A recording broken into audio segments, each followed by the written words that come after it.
Okay, I'm going to go over the Prokarterew word study with you, and I'm going to do that by going over the key, and then you can ask questions as we go along. So, I found that the word proskatereo occurs 10 times in the New Testament. Everybody hopefully found 10 times as well. And if you did the Septuagint, you should have found it 3 times. Okay. If you only found it once, it's because you eliminated the apocryphal books, but the apocryphal books count as part of the Septuagint, so you don't eliminate those. Okay. The King James translates it with continue 4 times, continue instant once, continue steadfastly 1 time, attend continually, give oneself continually, wait on, and wait on continually. Okay. The NASB translates it with devote oneself, continually devoting themselves, continued, continuing, devoted, personal attendance, and stand ready 1 time. Okay, any questions about that part of the word study?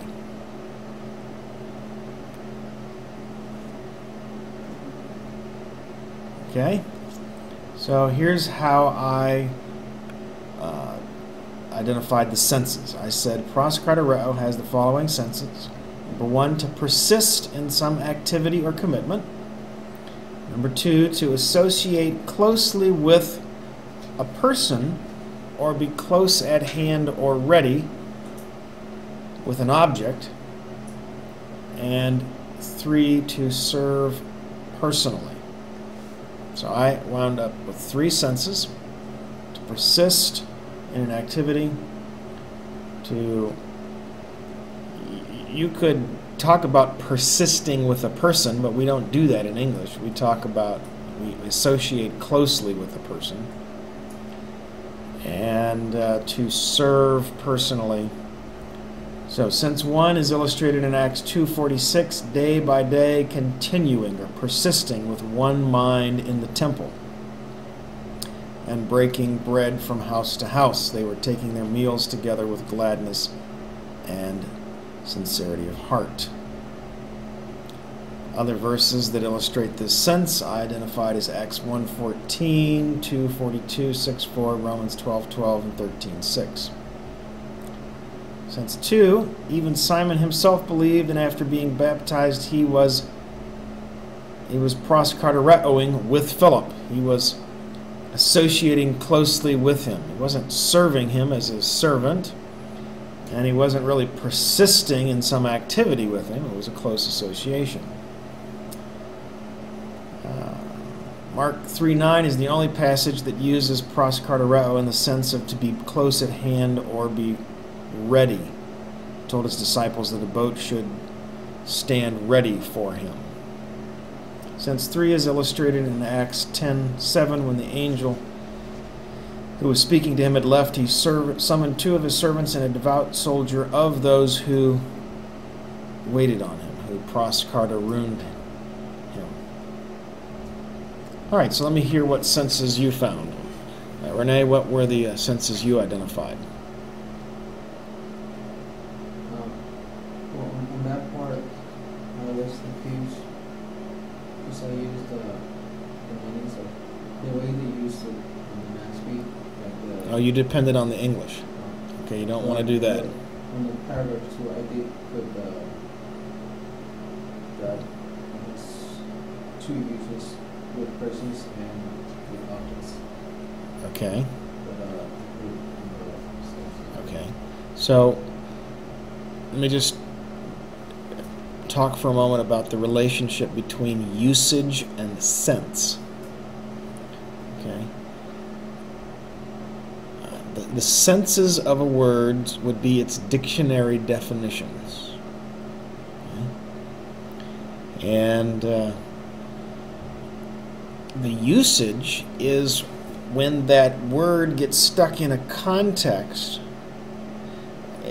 It brings its sense with it, but then that sense can be altered, expanded, contracted, based on what other concepts are in the sentence as well.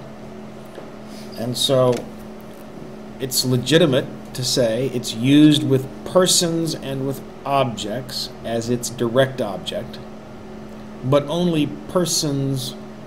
Oh, well, I said have a boat stand ready. So the boat was the subject there. So both persons and objects can be the subject of those. Okay, that's a little more advanced when you start identifying the grammatical categories, the semantics of the grammatical categories, subject, object, and so on. But that's good. Okay, what were the senses you came up with, David? I depended on the English a little bit. And, okay. But some of the ones I came up with was to adhere to one, to be adherent, to be devoted, or constant to one, to continue all the time in a place, to persevere, to be in constant readiness for one, or to wait on constantly. Okay. Did you guys follow the basic procedure for doing a word study? Did you have that in front of you as you did the... Okay, so how can I say what I meant, which is you have to do your own study first and you can't rely on the English versions in these instructions so that it's not confusing? What I had was I had the cursor over the word, and then it had different definitions. Like if you put it over the King James, in the King James version, if you put it over the word, it brought up the Greek word for you, and then it gave you different definitions. But it's giving you Strong's definitions, the least reliable. In other words, Strong's are short. They fit inside of a little box, so BibleWorks sticks them in that little box. But, okay. Okay, so Karen, what senses did you have? Not very good. But I had to continually give oneself to or for a purpose, to go on with someone, to make ready for, and I had to attend something. Okay. So let's talk about the experience of trying to distill senses from a set of uses. What questions did that experience raise for you?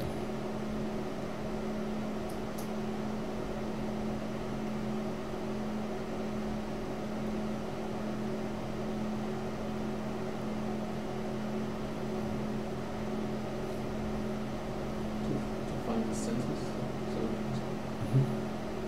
First off, you definitely have to compare, look at all of the verses that have, and compare them back and forth. You can kind of group some of them according to what comes before and after. Mm-hmm. I feel like that's the first. Right, grouping them. Thing. Mm-hmm. There are two tendencies that students have at this stage. Tendency one is to allow all of the details to make it seem like, well, there's a different sense in every verse. You know, there's 6 or 7 senses. And in that way, they're confusing usage with sense. So yes, you can proskatereo prayer, or you can proskatereo doctrine. You can proskatereo with one mind. And even though the objects or the modifiers are different, the sense is basically the same, to give continued attention to or focused attention to. The other trend is for students to reduce everything to one sense. It just means something like to persist or to continue. And that's too narrow.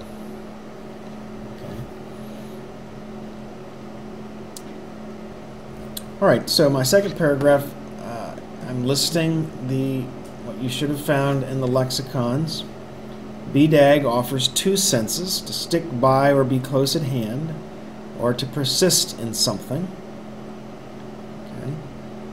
Louw-Nida offer 3: to continue to do something with intense effort with the possible implication of despite difficulty, to associate closely and continuously with, or to serve in close personal relationship.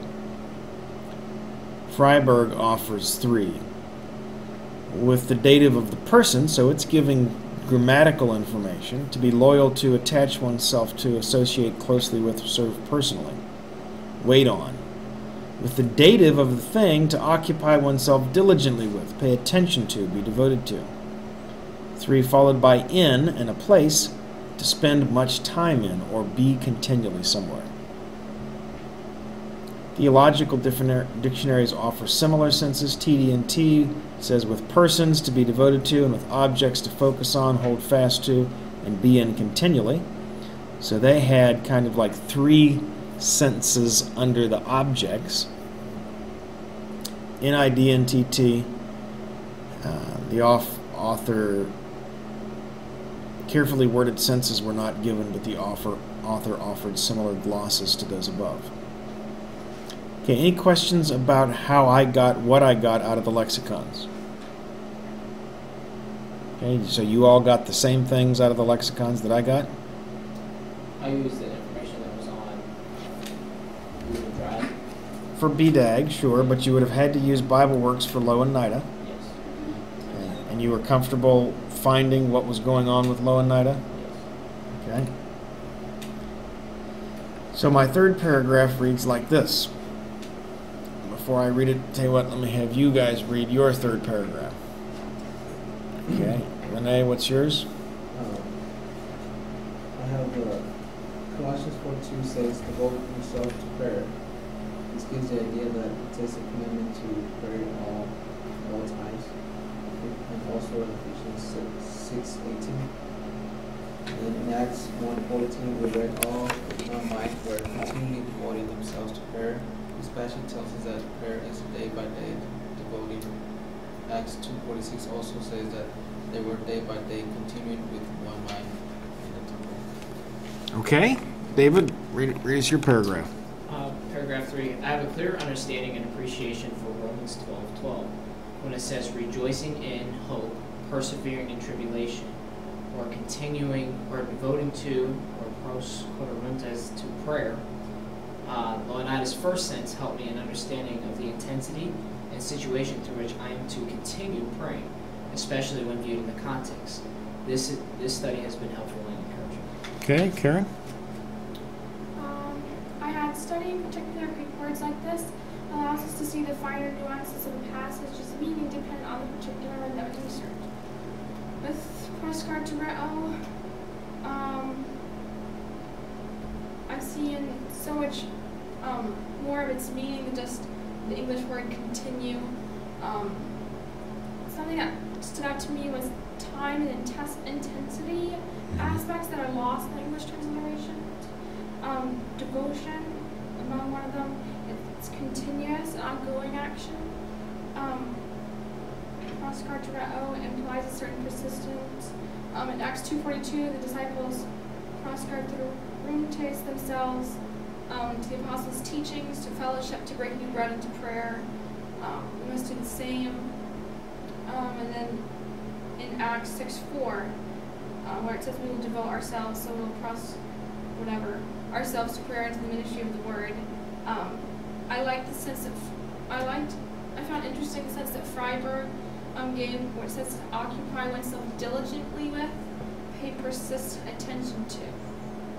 So I feel like studying this word gave me a fuller understanding of an aspect of prayer. Okay. Good. For me, I said the King James wording, continue instant in prayer. This Old English language failed to communicate to me the meaning of proskatereo. Paul is enjoining the Colossians to devote themselves persistently to prayer. Along with Romans 12:2, this challenges me to give focused attention to persisting in prayer. Even when the demands of ministry could have distracted them, the apostles would not allow themselves to be turned aside from responsibility to be devoted to the Word and prayer. So I think we're all pretty much seeing the same thing. That's good. That's what I was hoping for. And it's not as though if you had thought a lot about the English, you wouldn't have wound up in pretty much the same place. But the challenge is we don't tend to think a lot about the English. We just say, yeah, continue in prayer. I mean, keep praying. But when we then look, this isn't really a verb that means to keep on doing something you're doing with no intensity. It's focused attention and special,